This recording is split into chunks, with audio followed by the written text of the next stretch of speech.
thấy yeah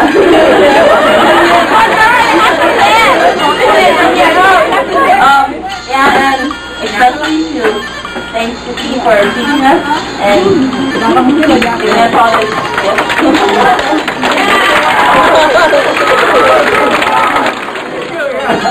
thank you for helping us.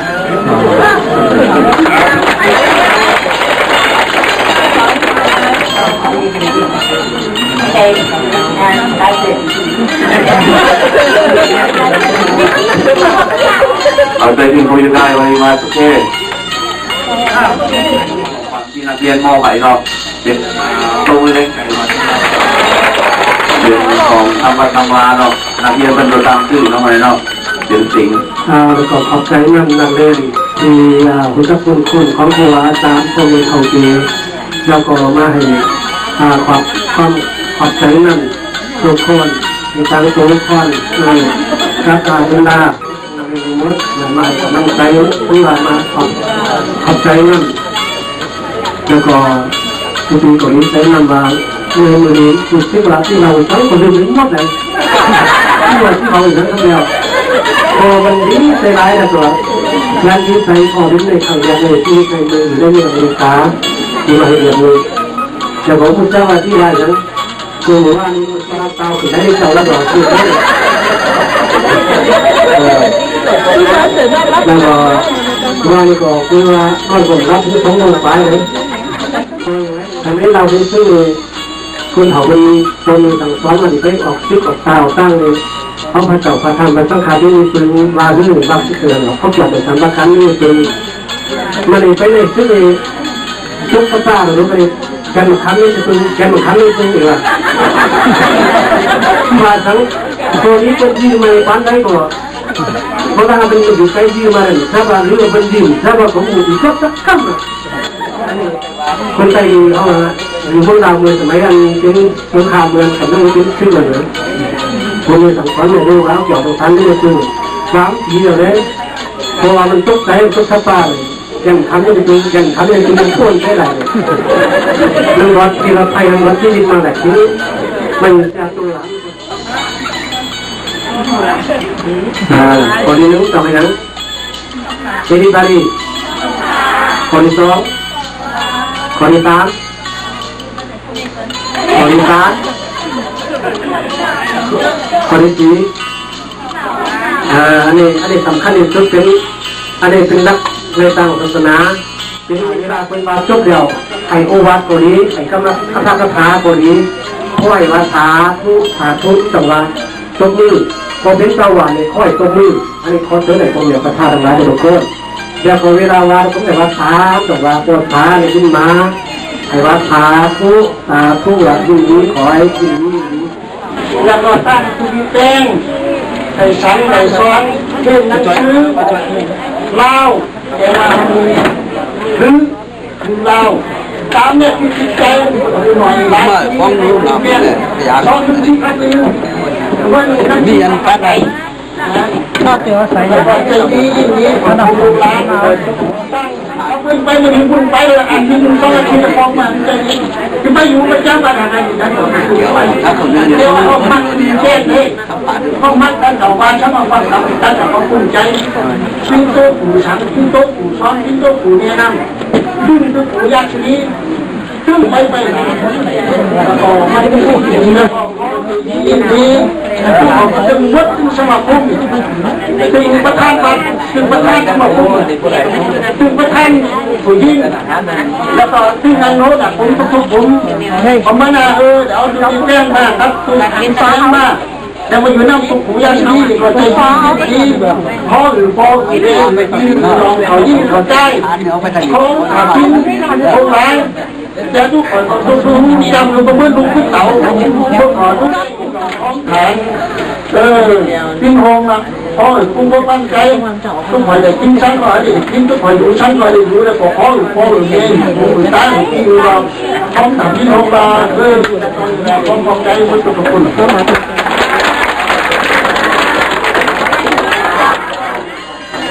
รับของขวัญนะตุกีนาวันที่ก็ไปตั้งใจเรียนเนาะ ต่อไปให้มันได้มีผู้นำคนคือเราเนาะเข้าใจหลายทำไมเนาะ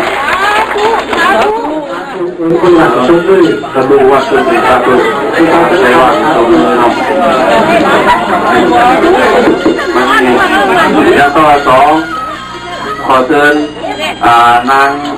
นิกีอินทวงศ์เนาะอายุ17 ปีเนาะเนาะพ่อชื่อไม่นวลแม่ชื่อนางเหลยเนาะขอเชิญขอร้านต่อเอาขอตัวมือแรงใจให้แกนางนิกเนาะอินทวงศ์ขอเชิญนางสิงห์ธรรมวงศ์เนาะอายุ16 ปีเนาะพ่อคือคำอุ่นแม่ชื่อนางเหลยเนาะเอาประมาณโลกพ่อเนาะแล้วเขาว่ามันโลกอาจารย์ก่อนโลกพ่อโลกอาจารย์ก่อนนะก็หอมหม้อเขามันเขาอ่านไม่ใส่แบบนี้ขอตัวมือแรงใจเนาะวันที่ชายเป็นของเพี้ยนเนาะให้จำบอกภาษาเล่านับถือที่อาจารย์สอนเนาะให้เนาะที่ขอเชิญเนาะนางแก้วปัญญาวงศ์เนาะอายุ15 ปีพ่อคือนางจ้อยแม่คือนางปั่นเนาะของมโนคนคนนึงเรียนเชียงสายให้จำไว้วันนั้นที่ผมมาของเพี้ยนนี่เนาะให้ฮักนับถือพ่อแม่พี่น้องเชิญมือแรงใจวันนั้นไปเนาะในนาลีเนาะอายุ12 ปีพ่อคือทำให้จอบแม่คือนางโบแวนเนาะรับของขวัญไม่ต้องว่าภาษาอังกฤษรู้จำได้สักตอนวะเข้าใจละลายเนาะมันที่เลยต้องมาต่อเขาเนี่ยนี่พกคือนางพรนรแสงเนาะให้เนาะอายุ15 ปีพ่อเป็นทำตาลแม่คือนางแสงเนาะนะครับออกมามนุษย์คนให้นกอาจารย์ทั้งอาจารย์ทั้งพี่เลยผมเม็ดนกผมก็ผมฟันนะครับเยอะวัดที่ต้องมีเงี้ยต่อเงี้ยเก่งเราภาษาลาวเก่งเลยยังว่ายังบอกว่าเท่าไหร่เนาะพอเข้าใจพวกการเนาะครบรอบไปเลยเนาะคือนางลินดาชยวงศ์เนาะอายุ14 ปีพ่อคือทำในพรมแม่คือนางบัวเนาะเขามาตรงนกก่อนเลยนกอาจารย์สอนนี่เหรอเนี่ยมองกว่าไทยวันนั้นที่ต้องมาห้องเรียนทุกที่โรงเรียนไหนมันรู้ภาษาลาวว่าภาษาลาวเก่งเลยว่ายังอันนี้ผมไปคัดตัวไหนขนาดนะจะให้เป็นหัวหน้าผู้แม่บ้านนี่เนาะต่อไปนะเนาะเราแปลขอขึ้นนั้นที่หน้าไทยมณีเนาะอายุ8 ปีพ่อคือพันในอุ่นแม่คือนางแก้วว้าวโง่นกประธานมาเดียวเลยเข้าใจนะ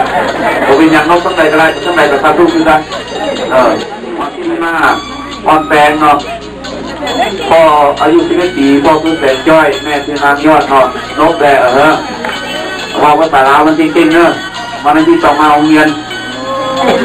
แต่จำได้ถ้าเป็นนาผู้โมนาผู้แม่บ้านต่อไปเลยเนาะคุณดิจิตเราทราบประมาณคุณดิจิตคือนางไทยอินทรีอายุ12 ปีเนาะพ่อคือพานอุ่นขันแม่คือนางอุ่นเนาะเราประมาณนกคนในเนาะหลานเนาะต่อไปเป็นพวกเจ้าจะเป็นประธานสมาคมเป็นหัวหน้ายิ่งสมาคมเป็นพวกเจ้าแล้วถัดต่อไปนะพวกบ่อยนี่มันจะเต่าล่อเลยใกล้ๆเลยเนี่ย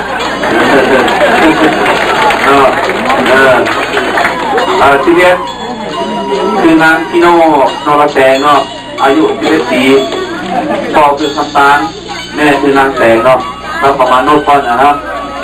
เจ้าจะเป็นหัวหน้าด้านศิลปะเนาะแต่พ่อเจ้าน่ะเตรียมไว้พ่อที่สองนางเลยเข้ามานางเอรัมเจ้าจะเป็นนาผู้ร้องประธานสมาคมเลยต่อไปมาเอรัมนะหรือว่าจะเป็นผู้ต้องการไปก็ได้เราเตรียมไว้เนาะวันที่3 ที่ท่านเนาะโอ้คนดีบริจาคมาคือมาอินแม่เป็นนักเขียนเนาะเจ้าเป็นนักร้องเนาะเตรียมไว้เป็นนักร้องใส่มาลำเปิดไหนเด้อนี่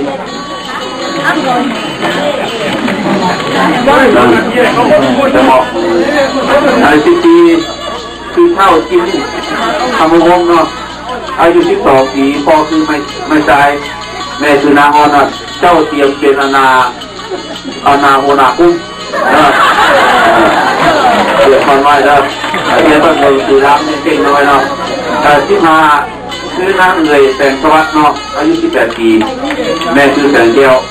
แล้วพ่อคือแสงแก้วแม่คือนางอุ่นเนาะเจ้าจะให้เตรียมไปด้านศิลปะรองนักก้อนมีเล่นงามเนาะ ที่พบคือนางมารีนาดีเนาะอายุ13 ปีพ่อคือซิปลี่แม่คือนางหลาหงเนาะเจ้านี่เป็นห้องภาษาจีนนักร้องจีนนะตีเฮ้ยงงเลยนางเป็นดาราไว้เนาะเสียงใหญ่สนีนางมงเนาะอายุ8 ปีทางคือไม่อุเสแม่คือนางเต่าเจ้านี่ให้เตรียมว่าให้มีปัญหาเป็นนางน้ำเด้อจะต้องไปเป็นนางน้ำเด้อ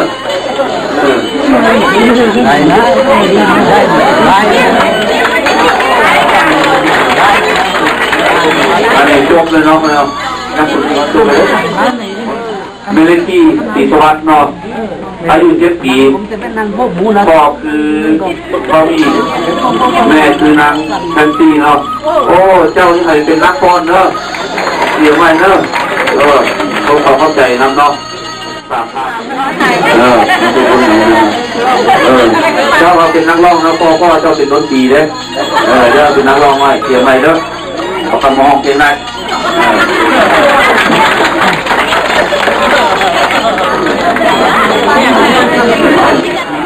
เป็นเนาะพ่อคือทางอุ่นแก้วแม่คือนางขันแก้วเนาะ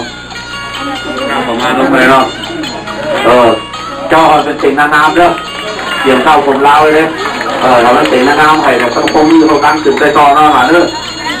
อตาตีคือเท่าไม่กลัวอินทรีย์เนาะอายุ10 ปีพ่อคือรุ่นขันแม่คือนางหุ่นเนาะเจ้าใหญ่ตีมือเด็ดเด้อเดี๋ยวไม่เด้อในขนาดรู้กี่ทั้งนั้นเนาะโอ้เจ้าไปยิ้มดีเนาะเป็นนักร้องดีเจ้านะยิ้มแบบนี้ใครรู้เป็นนักร้องเนาะใครมันรับดีๆนะมันรับอันนี้เขาเปิดเผยนางแอนนายินสีเนาะอายุ6 ปีก็คือไม่คำนวณแม่คือนางโบคำเนาะว้าวเจ้านี่เป็นนักแสดงใหญ่แล้วนี่เจียงใส่แล้วเจียงลายเป็นนักป้อนน้ำศิลปะเจ้านี่น่ะเสียพองเนาะแล้วยกแล้วเนาะมันขอเตือนนะพ่อจบไปเนาะขอเตือนนะพ่อเชียงหลาเอาออกไปเนาะไปเนาะวันนี้ขอเตือนอายพ่อนำจันทร์เสียวงของเขาเก่าของมาเนาะไปเนาะใครมาเด้อในเบอร์30คือเท้าพัดประเทศวัมวงเนาะอายุ6 ปีพ่อคือไม่อุ่นจัสตินแม่คือนางคลองเนาะนัมเบอร์30นี่แบกเจ้านะพอนี้ดีบอลอะไรแล้วเจ้านะก็แล้วแม่ย่านี่ของคนไทยเองเปิดเพี้ยนอีกนะเจ้าเก่งเนาะพอจบเนาะก็พ้นมาที่ทางสามเขาเข้าใจเนาะพี่เขาคือพ่อเรื่องแบบ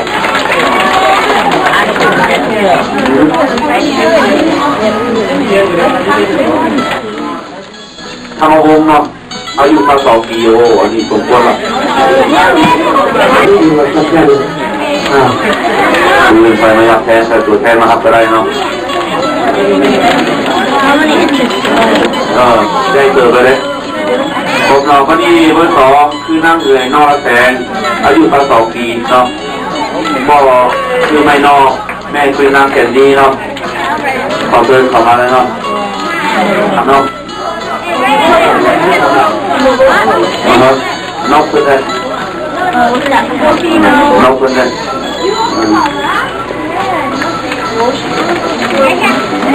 วันนี้น้ำเบอร์3เนาะคือเท่าปลายันเนาะอายุ11 ปีเนาะแม่คือปาเวนเซนแม่พ่อคือปาเวนเซนแม่คือนางแสงครับโอ้เจอแฮปปี้เนาะเจ้านี่ต้องให้มันเรียนจริงๆเลยเจ้าเด้อเดี๋ยวเราเนี่ยเจ้าหลายภาษาเด้อเวียดนามเด้อลาวเด้ออังกฤษเด้อเราเนี่ยเรียนหลายภาษาลีน่า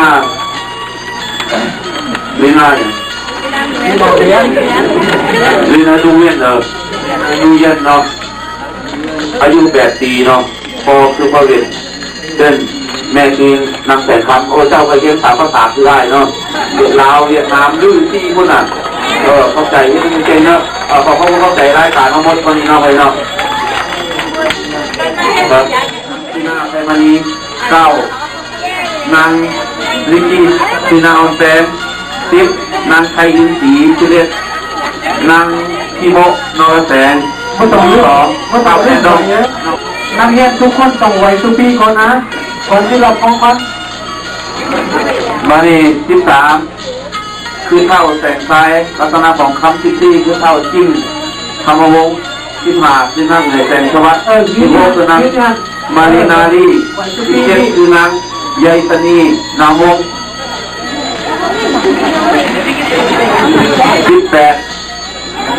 ไว้ทุกปีก่อน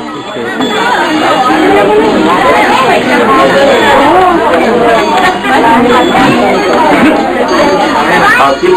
18คือนางเนวิตี้ศรีสวัสดิ์เนาะ19คือนางเดลี่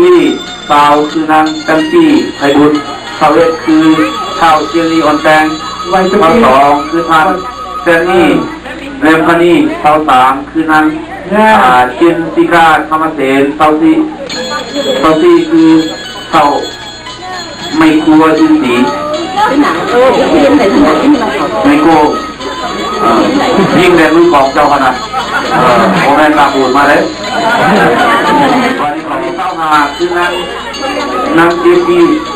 จนนิเฟอร์แสงชวัฒน์เนาะเต่า6คือนางแอนนาอินสีเต่า7คือนางเคนเตรีไทมณีเต่า8คือเท่าพระเทพธรรมวงศ์เต่า9คือนางมีไทมณีเนาะ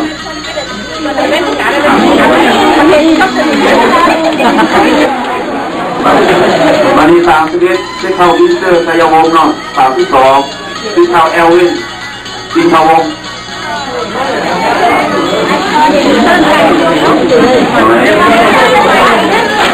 วันนี้เบอร์3คือเข้าไบรอัน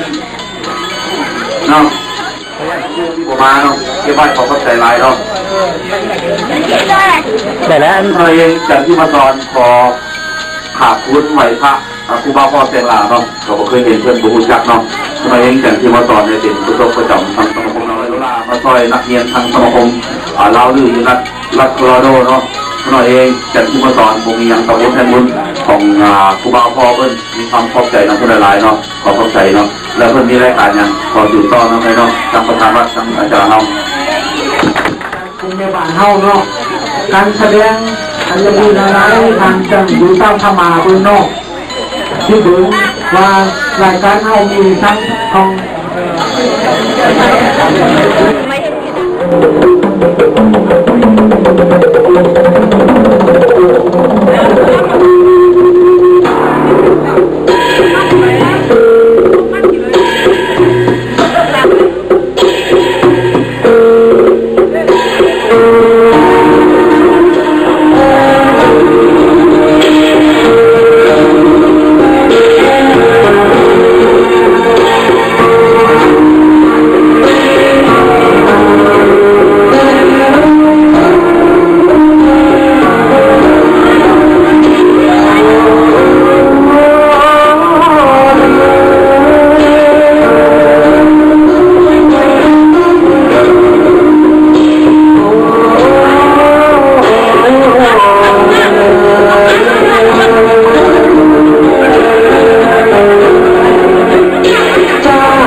Thank you.